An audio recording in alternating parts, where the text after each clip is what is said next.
If I were to sculpt an Honest Day's work, it definitely would reflect what is happening in today's pandemic environment.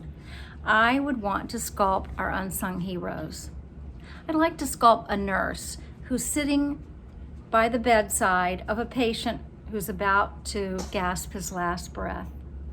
I'd like to sculpt a daughter who's standing outside a nursing home, looking through a window at her 91-year-old father, wanting so desperately to give him a hug.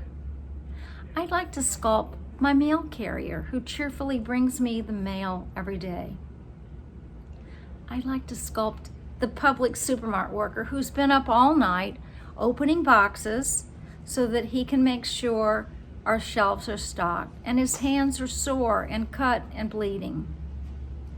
I would like to sculpt the truck driver who tirelessly travels across country with weary eyes to make sure that goods are delivered to our stores.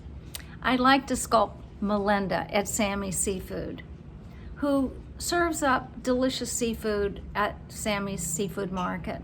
They typically sell to wholesale markets. I think 95% of their business goes to wholesale markets. But because the restaurants are closed, business is down. So they're doing what they can to make sure that they stay in business by cutting prices and doing home deliveries. I'd like to sculpt the guitarist at Trader Joe's who cheerfully sings Jack Johnson songs while the customers are looking for their food. Fred Fellows knew that he needed to praise our cowboys when he did an Honest Day's work. He knew that they would bring meat to our markets. Of course, today, finding meat on our shelves is a different story.